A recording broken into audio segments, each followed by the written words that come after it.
जय श्री राम। जय श्री राम जी सब जो 88 पर जो विचार कहुची ताकू गभीर भाव शुणवार इच्छा रखी जब शुण ताल बुझीपर प्रथम से 13 जन्म अचानक से निराकार बोली कहते 13 जन्मटा तार निराकार है ना। निराकार आकार आकार आम ईश्वर को आकारवादी रे जीवे बुझे साकारवादी आकार तांकर आकार अच्छी से जो आकार जी से निराकार अंश अर्थात से निराकार ही निजे आकार रूप सृष्टि तैयारी कर जो सृष्टिर प्रक्रियाटा जो ईश्वर पाखे रही कि तापर 88टा रोचे जे ये 84 4 88 ये सृष्टि प्रक्रिया एथिरे ईश्वर साक्षात हो पार किंतु 88 पर जार विचार आसो से निराकार कथा कहुई तेणु ये जो ईश्वर जे रहिले आकार बा साकारवाद पर आ भीतर द्वैत रही है कि द्वैत रही ईश्वर को पाइबा मार्ग जो साधु माने जो गुरु रूप आसचंती से पाखे परंपरा रही परंपरा शब्द गोटे द्वैत भाव नीति नियम रहिबा गोटे निर्दिष्ट मंत्र को जप करवा आई पूजा विधि की अनुसरण करवा एबे गोटे बात विचार भितर से धर्मटा रोचे है कि विचारगत भाव में रोचे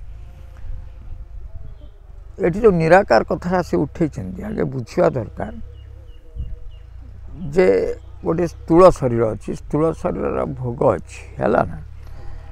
तेणु स्थूल शरीर भोग करने तन्मात्रार आवश्यक अच्छी आ तन्मात्रा सहित इंद्रिय मानकर आवश्यकता अच्छी ता सहित मन मु रही है कि या स्थूल शरीर काम करुचे सूक्ष्म शरीर आम जो स्थूल शरीर आम जो भोगटा करुँच आ गोटे शरीर जो सूक्ष्म शरीर केमिति यही जिनस सब अच्छी से तन्मात्रा रहा मु रोचे इंद्रिय मानकर इंद्रिय शक्ति भी रोचे किंतु से अदृश्य जगत में भोग कर सूक्ष्म शरीर बोली कहुँ तेणु सूक्ष्म शरीर केमिति भोग करा जाए ता स्थूल शरीर थिबा लोक से बुझीपार ना बुझा बाहर किंतु ये बुझा पड़ो जे सूक्ष्म शरीर भी गोटे भोग शरीर जो थे मन सहित इंद्रिय शक्ति रोचे तन्मात्रा रोचे आ ये स्थूल शरीरटा ना से सूक्ष्म हो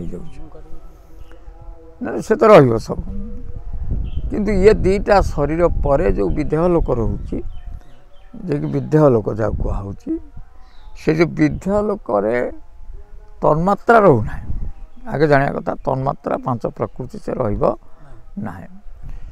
ये जो 5 प्रकृति तन्मात्रा जो बाहरी जीव आउ मोर यही स्थूल बा सूक्ष्म भोग कर इच्छा मो प्रयास भर ना से गोटे आनंदमय शरीर को जीव ताको विदेह लोक कह जाए से जो विदेह लोक गोटे व्यक्ति आत्मा जो से मु सहित किंतु तन्मात्रा ना मु रहा अर्थात अहंकारटा भी सूक्ष्म अहंकार ता सहित आनंद को भोग करने जो व्यवस्था बा चित्त बुद्धिटा तेणु से सब गोटे अनुभव आसो मु आनंदमय अवस्था रोची आनंदमय अवस्था को साधु माने निजर स्वरूप भावी बा अंतिम अवस्था भावी से सहीटार रही जाती बा सत्स्थित आनंद को अनुभव करते एटा आम व्यवहारिक जीवन में आम केमती से अनुभव करवा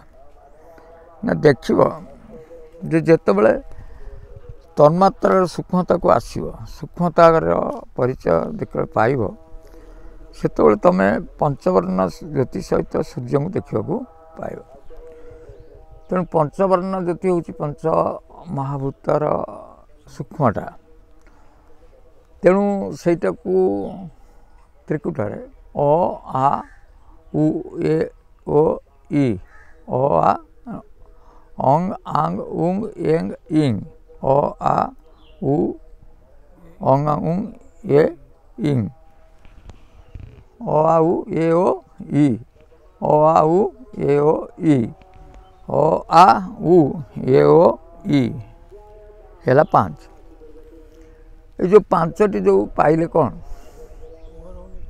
पंच सूक्ष्म महाभूतर जो अंश विशेष आसला जो यहीटा सरीज आम भर अंगटा पुणी आसीज से जो अंगटा आसो से हूँ सूर्य है ना तेणु सूर्यंकर ये जो अवस्था को अनुभव आसिले आमे ताकू आत्मदर्शी बोली कह ना आत्मज्ञान लाभ करवा बा यही अवस्था से आनंदमय अवस्था को अनुभव कर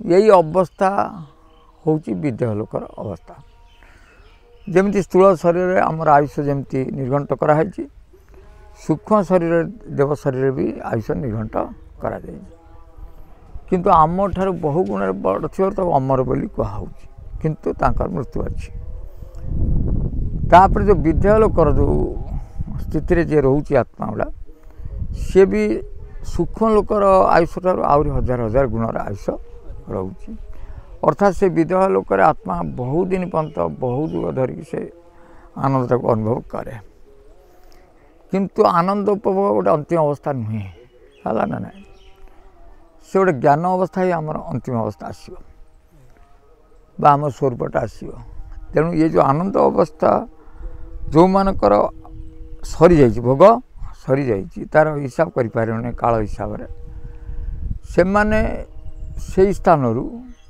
जे कौटी जे निज स्वरूप को चलीजे ताही पार ना बा सेठी जो ये तो माया थिले ना ओ आ उ ए ओ ईटा हर्षिकार थिला एटा हर्षिकारटा ईकार भाव में सेटा माया द्वारा आदृत करथिला बा सूर्यपंत से आदृत करिकी रखिथिला किए मायाटा किंतु जो मायाटा चलीगला बा तमगुणटा चलीगला तेरे से मायाटा तो चलीज से इकारटा ओलटि जाए इकारटा ओलटिले चंद्रबिंदु हो जाए नहीं बिंदु तो स्वाभाविक थाए तेणु से जो अवस्थाटा आसे से अवस्था हूँ गोटे अष्टप्रलयर अवस्था को आसो से अष्टप्रलय अवस्था आमको यही पंचभूत जो तैयारी करते से पंचभूतर जो प्रलयटा अनुभव हो है ना ना पृथ्वी जल आकाश वायु अग्नि प्रलय हम ता सहित आ 3टा स्वाभाविक अनुभव आसो अंधकारटा अंधकार गोटे पंचभूतर कथा नुहे आउ घूर्णनटा है सी आसो आ उत्थान बेले टाणी जा तेणु ये 3टा ता सहित जोड़ी हम बुझे तेणु ये अष्टप्रलय हो से अष्टप्रलय भितर तमें ना मनोबुद्धि चित्त रहा मनोबुद्धि चित्तटा तो विदेह थिला ना आनंद भोग करथिला सेटा रहा सेटा न रहा द्वारा से निशब्द को जीव से निशब्द निजर स्वरूपटा निज रूपटा को ही देख बुझे से निज रूपटा जो देख सेटा 88 ऊपर जाके से देख है ना ना 88 तेणु ये कहबार अर्थ हूँ तुम जहाँ देखुच संप्रदाय भितर एटा सबू से द्वैत भितर अच्छी तेणु द्वैत भितर रहीकि बा परमात्मा को गुरु आत्मा शिष्य भाव में ये अंतिम अवस्था पहुँचे किंतु से गुरु शिष्य रे ना आत्मा परमात्मा भी रे ना सेटा ब्रह्मस्वरूप होटा हूँ अष्टप्रलय पर से जो अष्ट प्रलय पर निराकार प्राप्तिटा अच्छी तेणु जे निराकार आसवे से पाखे ना अविद्या थी ना एमती किसी ना सांप्रदायिकता गुण ना जातिवर्ण रही न ओषाव्रत रही न मंदिर भी रही न सी स्वयं सतार प्रकटित होते है कि तेणु जो भगवान कहे से स्वयं भगवान शून्य शून्य महाशून्य शून्य मध्य निरामय जे निरामय मध्य ज्योति संज्योति भगवान है सी निजे ही भगवान बा तांकु ठुला ब्रह्म बोली कहुई शून्य ब्रह्म बोली कहुई तेणु तांकर आकार किसी सेठी नाही तेणु जो मान भगवान आसथिबे आकार पूजा से करेंगे ना से सब निराकारवादी होते तेणु से जो विदेह लोक जो मानकर काल सरी जाऊँगी से माने सेटू आउ जीवार बाट ना तेणु से कुलीन घर जन्म हे ସେ ଯେତେବେଳେ ଜନ୍ମ ନେଇଯିବେ କ'ଣ ପାଇଁ ନା ବ୍ରହ୍ମପ୍ରାପ୍ତି ପାଇଁ, ସ୍ୱରୂପ ପ୍ରାପ୍ତି ପାଇଁ, ଜ୍ଞାନ ପ୍ରାପ୍ତି ପାଇଁ। ତେଣୁ ସେତେବେଳେ ସେ ସ୍ୱୟଂ ଗୁରୁ ସବୁ ଆସନ୍ତି ବା ସ୍ୱୟଂ ଗୁରୁଙ୍କର ପ୍ରକଟିତ ହୁଏ, କାରଣ ଏଇମାନଙ୍କୁ ହିଁ ସେପଟକୁ ନେଇଯିବା ପାଇଁ। ତେଣୁ ମନ୍ତ୍ର ଯନ୍ତ୍ର ବା ଆମେ ଅତୀତ ଯାହା ଦେଖିଛନ୍ତି ଆମ ଜନ୍ମ ସେ ବୁଝନ୍ତି ନାହିଁ। ସେ ମାତୃଗର୍ଭରେ କେମିତି ଜନ୍ମ ହେଲେ, କ'ଣ କଲେ, କିଏ ତାକୁ ବାନ୍ଧିଲା, ଏକଥା ଦେଖନ୍ତି ନାହିଁ। ତାଙ୍କର ଗୋଟିଏ କଥା ସେ ନେଇଯାଆନ୍ତି ହେଲା। ଅତୀତକୁ ଯେତେ ବୁଝେଇଲେ ମାତୃଗର୍ଭ ଜଣେ ପଢ଼ିକି କହିଲେ ବି ସେ ମୁକ୍ତି ହେଇପାରିବ ନାହିଁ, ବା ଷଡ଼ରିପୁ ଉପରେ ଯେତେ ବୁଝେଇଲେ ସେ ମୁକ୍ତି ହେଇପାରିବ ନାହିଁ। ଇଏ କେବଳ ଶୁଣିବ, କିନ୍ତୁ ଇଏ ମୁକ୍ତ କରିକି ନେଇଯିବା ସେ ଗୁରୁଙ୍କର ସବୁ ପ୍ରୟାସ ଥାଏ, ବା ସେ ଗୁରୁ ସେଇପାଇଁ ଆସନ୍ତି। ତେଣୁ ସେ ଶିଷ୍ୟ ହେଉଛନ୍ତି 3000, ସେ ଗୁରୁ ହେଉଛନ୍ତି ଜଣେ, ହେଲା କି। ତେଣୁ ସେ ଅନ୍ତିମ ଅବସ୍ଥାରେ ଯେତେବେଳେ ଏଠି ସବୁବେଳେ ଦେଖୁଥିବ ଯେ ବୋଧେ ଗୁରୁ ସବୁ ଆବିର୍ଭାବ ହେଇଥିବେ, ଯଦି ତାହେଲେ କଳିଯୁଗ ସରିଗଲା। ନାଇଁ ନାଇଁ, କଳିଯୁଗ ସରିବା ସହିତ ତାଙ୍କର ଆବିର୍ଭାବର କିଛି କାରଣ ନାହିଁ। ସିଏ ଯେତିକି ଭକ୍ତଙ୍କୁ ନେବା ପାଇଁ ଜନ୍ମ ନେଇଥିବେ, ତାଙ୍କୁ ସେ ଉଦ୍ଧାର କରିବା ପାଇଁ ଆସିଥିବେ, ସେ ଉଦ୍ଧାରି ନେଇଯିବେ, ହେଲା କି। ଇଏ ହେଉଛି ତାଙ୍କ ମାର୍ଗ, ସେ ସ୍ୱୟଂ ମାର୍ଗ। କୌଣସି ମନ୍ତ୍ର ଯନ୍ତ୍ର ତନ୍ତ୍ର ସ୍ୱତନ୍ତ୍ରର ସେ କିଛି ନଥିବ, ସ୍ୱୟଂ ଜ୍ଞାନରେ ସେ ପ୍ରକଟ କରି ନେଇଯିବେ। ଇଏ ହେଉଛି ତାଙ୍କ ଗୁଣ। ତେଣୁ ସେଇ କଥାକୁ ଅଚ୍ୟୁତାନନ୍ଦ ଏଠି ଲେଖିଲେ ଯେ ଗ୍ରନ୍ଥ ପୁରାଣକୁ ହାତ କରି ନେବେ, ମାନେ ଗ୍ରନ୍ଥ ପୁରାଣର ଆବଶ୍ୟକତା ପଡ଼ିବନି। ଶୁଅ ନା, ଶୋଇଲେ ବନ୍ଦ ହେଇଯାଉ। ନିରିମୁଖେ ଭରେ ତୀରଣ ଷୋଳକା ମାଗିଆ, ଯଦି ଆମେ କୌଣସି ବହିପତ୍ର ପଢ଼ିକି ବା କାହା କତରୁ ଶୁଣି ଛାଣିକି କହିବା, ଏଇଟା ତୁମର ବି କାମ କରିବ ନାହିଁ। ନିଜ ଅନୁଭବ ପ୍ରକାଶ ପାରିଲେ ଉବୁରିବୁ ଦେବୀ ଆଗେ। ସେ ଯେଉଁ ଦେବୀ ଅଛନ୍ତି, କେଉଁ ଦେବୀ, ଯେଉଁ ମହାମାୟା, ତାଙ୍କ ଆଗରେ କୌଣସି ମନ୍ତ୍ରତନ୍ତ୍ର କିଛି ଆବଶ୍ୟକ, ନିଜର ଅନୁଭବର ବହୁତ ଆବଶ୍ୟକ ଅଛି। କହନ୍ତା ବହନ୍ତା ସ୍ରୋତା ତ କେହି ରହିବ ନାହିଁ। ମାତ୍ର ଆତ୍ମଜ୍ଞାନ ଯିଏ ଅବସ୍ଥିତ ପଣତ ପାଇବ। ଯେ ଆତ୍ମଜ୍ଞାନକୁ ଜାଣିଛି ସେ ସେହି ସେଠି ପଣତ ମାନି। ଦର୍ଶନ ବିଧି ଜ୍ୟୋତି ସମାଧି କି ଯେଉଁ ଭକ୍ତ ଦେଖିଥିବ, ଦର୍ଶନ ବିଧି ଆଉ ଜ୍ୟୋତି ସମାଧି କି ଯିଏ ଜାଣିଥିବ, ନବା ନାମ ଦେବୀ ପଥର ଉପରେ ଭକ୍ତଙ୍କୁ ଜ୍ଞାନ କହିବ। ତେଣୁ ନବା ନାମ ଏକ ପଥର, ମାନେ ଯେଉଁଠି ସେ ନେଇଯିବେ, ଯେଉଁଠୁ ହେଲା କି ସେ ସେଇଠୁ ଭକ୍ତଙ୍କୁ ସେ ଜ୍ଞାନଟା ମିଳିଯିବ।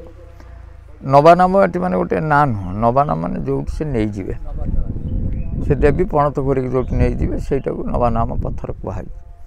କାରଣ ସିଏ ଆର ଅନୁଭବ ଥିବ, ହେଲା ନା, କହୁନା ଏଇଭଳିଆ ସବୁ ଅନୁଭବ ଥିବ। ଅର୍ଥାତ୍ ସମାଧିରେ ଯେଉଁମାନେ ଫେରିଥିବେ, ସମାଧିଟା ଅନ୍ତିମ ଅବସ୍ଥା ନୁହେଁ, ସମାଧିରୁ ପୁଣି ଆସିଥିବେ। ସମାଧି ହେଉଛି ଗୋଟେ ଆନନ୍ଦମୟ ଅବସ୍ଥାର କଥା, ହେଲା ନାହିଁ।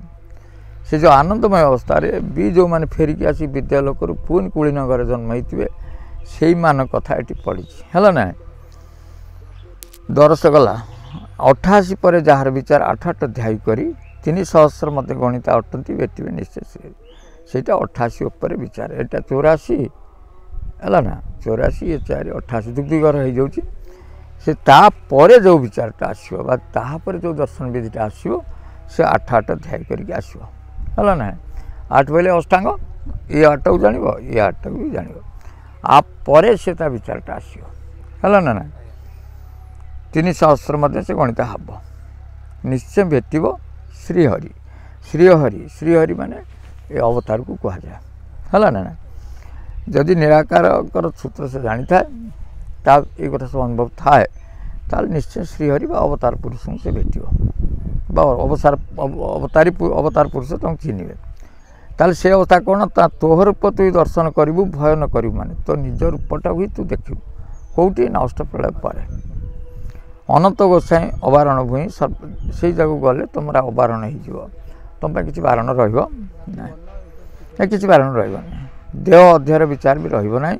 ସର୍ବେଟି କରୁଣା ଦାସ, ସମସ୍ତେ ସେ କରୁଣାର ପାତ୍ର ହେଇଯିବେ। ଦେହ ଅଧ୍ୟାୟରେ ରହିବ ନାହିଁ। ଭବରଙ୍ଗ ବି ଭଗାରି ନାସିବ, ପ୍ରଭୁଙ୍କୁ ନ ଦେବୁ ଦୋଷ।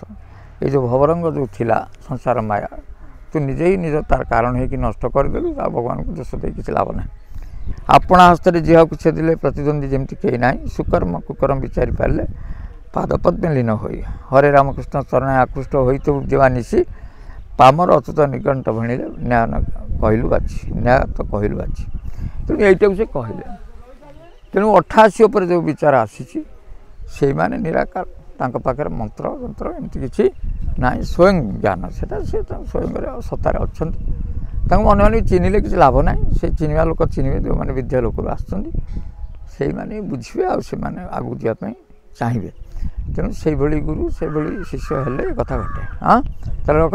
ଜୟ ଶ୍ରୀରାମ।